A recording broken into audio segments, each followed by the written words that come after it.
Bom dia, quarto ano. Estamos iniciando mais uma semana, estamos iniciando mais uma aula de língua portuguesa. E o nosso conteúdo de hoje, nós daremos continuidade ao gênero textual carta. Porém, não estudaremos o gênero carta pessoal. Estudaremos um outro tipo de carta. Curiosos para saber qual é? Só depois do nosso card socioemocional do dia, que hoje iniciamos uma nova quinzena, uma nova temática, onde vamos trabalhar a ação de combate ao trabalho infantil. Então fiquem atentos ao card e ao vídeo, onde traz de forma bem resumida a principal ideia do card de hoje. Muita atenção!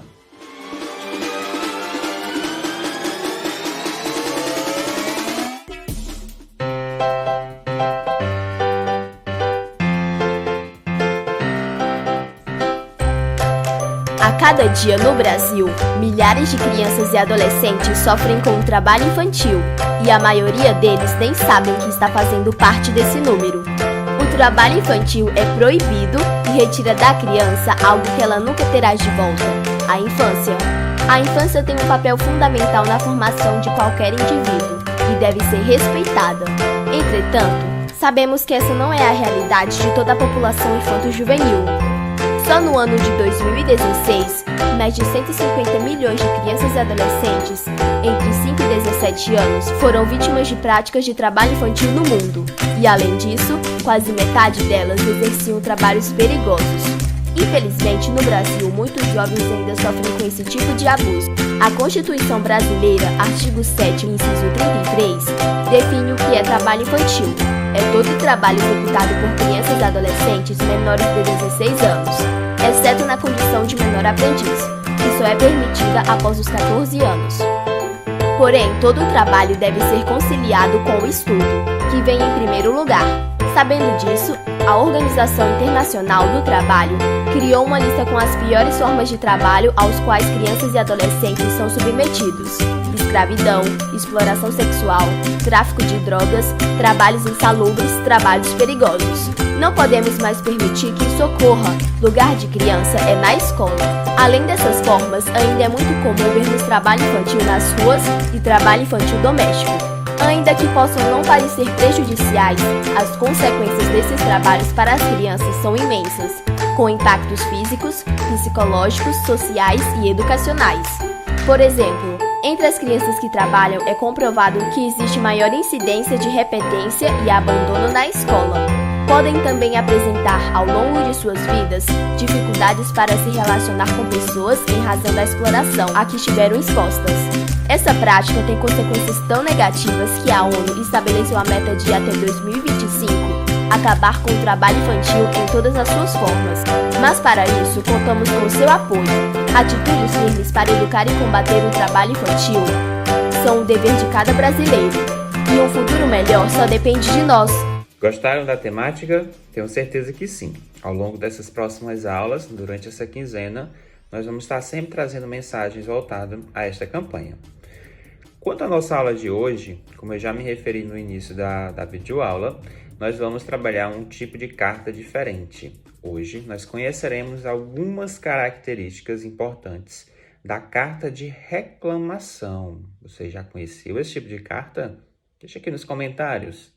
Então, vou apresentar aqui para vocês algumas características principais do gênero, elementos, muitos deles que vão estar relacionados com o gênero que a gente já estudou, carta pessoal, mas existem sim algumas diferenças que precisam ser destacadas.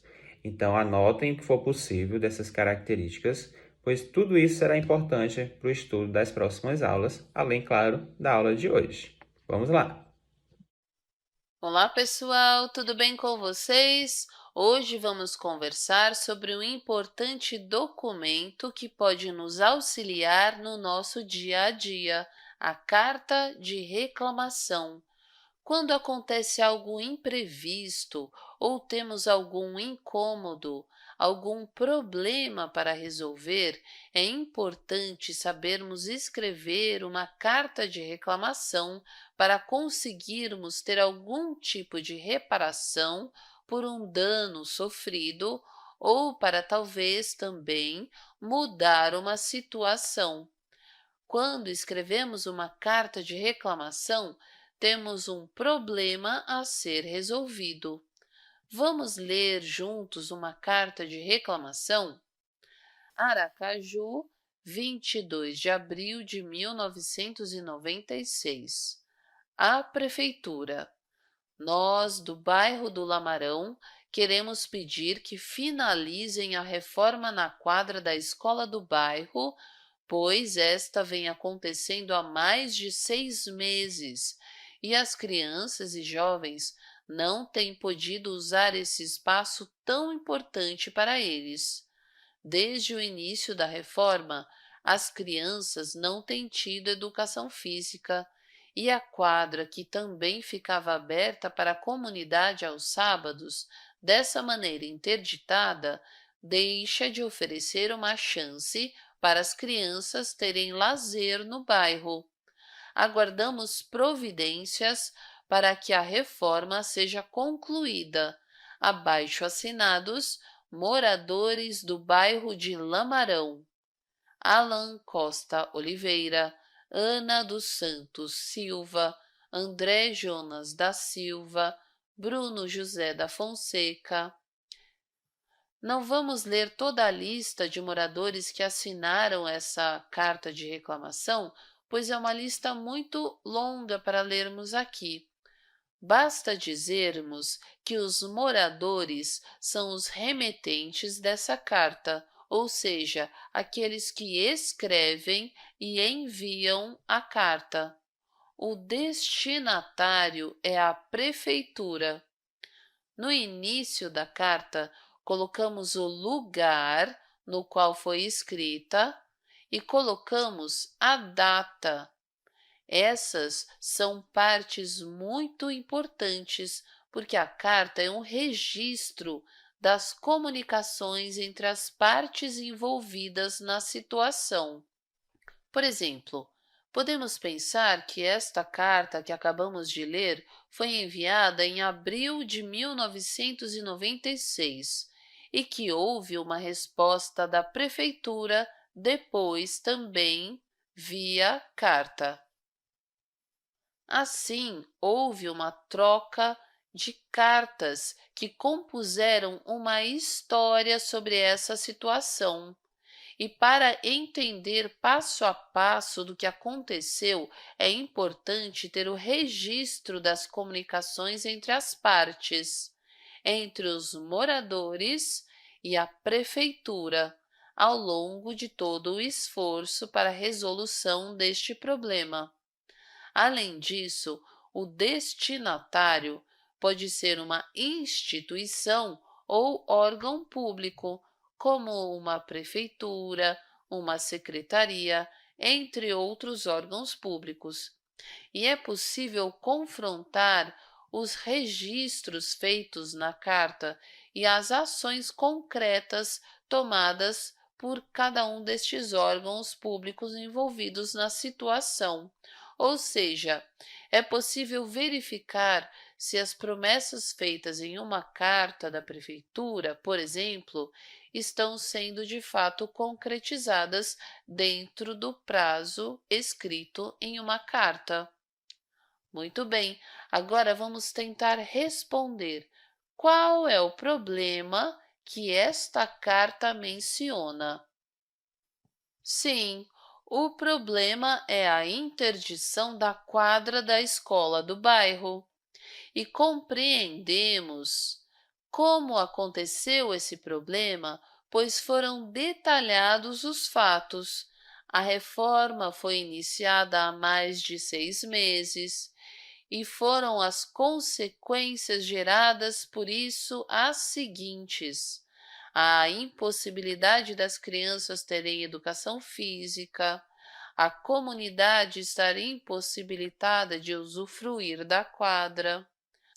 Foram então detalhadas as consequências dessa reforma, que não terminava. A carta dimensionou o problema, explicou como surgiu e quais as consequências. Cada carta de reclamação deve ser escrita com essas informações. Feito esse momento de apresentação, trago aqui as orientações da atividade do dia. Vocês deverão fazer a leitura de um texto, de uma carta de reclamação do nosso livro didático, onde estarei disponibilizando a imagem do mesmo no nosso grupo, e vocês devem me enviar um áudio fazendo a leitura do mesmo. Então, a gente vai trabalhar a leitura do texto e eu vou encaminhar também uma questão que trabalha o gênero carta de reclamação. Vocês irão anotar no caderno a questão, apenas uma questão, e assinalar a resposta correta. A partir daí, na próxima aula, a gente continua a exploração do texto que vocês estarão lendo hoje e seguimos com o estudo do gênero carta, seja ela pessoal ou de reclamação, onde nós estudaremos semelhanças e diferenças. E é isso, turma. Já estamos aqui finalizando nossa videoaula. Espero que vocês realizem a atividade com sucesso, que seja uma semana muito agradável, de muitos conhecimentos. E já sabe, qualquer coisa, entre em contato com o professor. Grande abraço e até a nossa próxima videoaula.